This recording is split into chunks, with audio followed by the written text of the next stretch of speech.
Сәлеметсіздер ме оқушылар? Қазақ тілі пәні бойынша 108-ші сабақ. Етістік тақырыбын жалғастырамыз. Сабағымызды бастамас бұрын мына өлең жолдарын бір қайталап алайық. 1, 2, 3, жан-жағымыз тып-тыныш.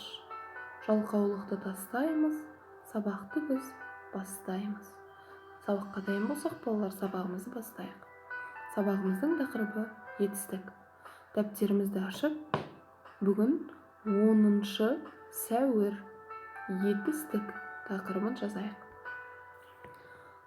Сабағымыздың мақсаты, балалар, мұғалім көмегімен жеке сурет, сюжетті суреттер арқылы шағын сипаттау, әңгімелеу мәтіндерін құрап жазу.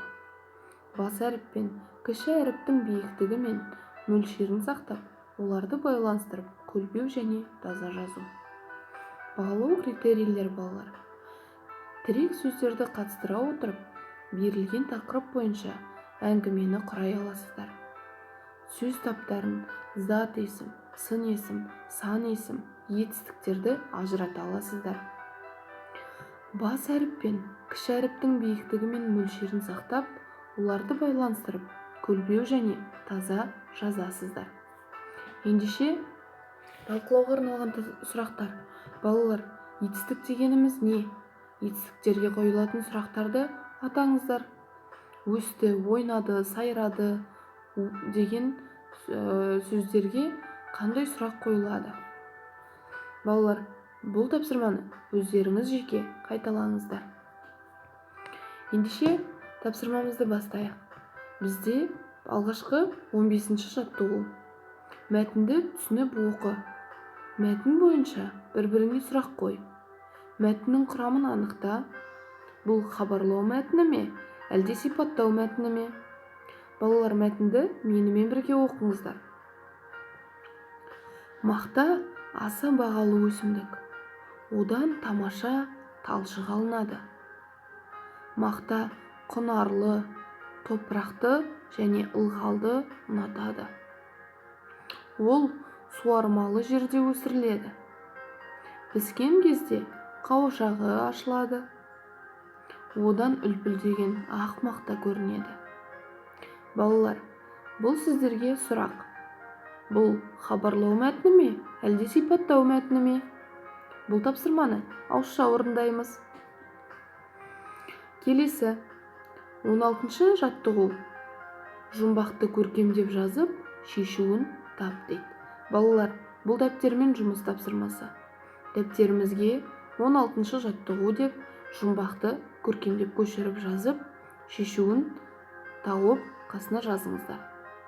Жұмбақтағы етістіктерді табамыз және астын сызамыз. Олардың қай сөзбен байланысып тұрғанын анықтаңдар. Келесі 17-ші жаттығу. 17-ші жаттығуды орындамас бұрын, балалар, біз синоним сөздерді есімізге түсіріп алайықшы. Синоним дегеніміз не еді? Менімен бірге қайталаңыздар. Тілімізде білдіретін мағынасы бір-біріне жақын, бірақ дыбысталуы әр басқа сөздер кездеседі. Мысалы, әдемі, көрікті, алыс, шалғай. Мұндай сөздерді, балалар, синоним сөздер деп атайды. Ендеше 17-ші жаттығуды орындайық.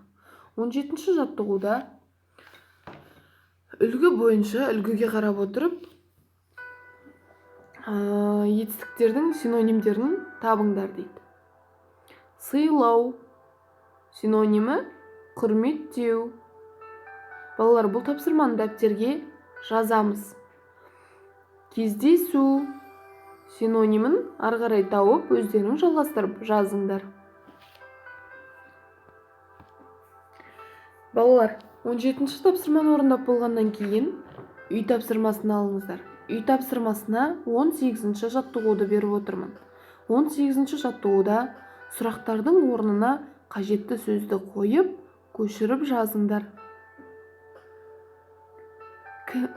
Інісін киіндірді. Өзі киінді. Киіндірді етістігі қай кезде қолданылады? Ал киінді етістігі ше? Өзің кішкентайларға қалай қамқорлық жасайсың? сол туралы айта қой. Ендеше балалар, бұл тапсырманы үй жұмысына орындаймыз. Тапсырмаларды орындап болғаннан кейін менің өзімнің жеке номеріме жібере қойыңыздар.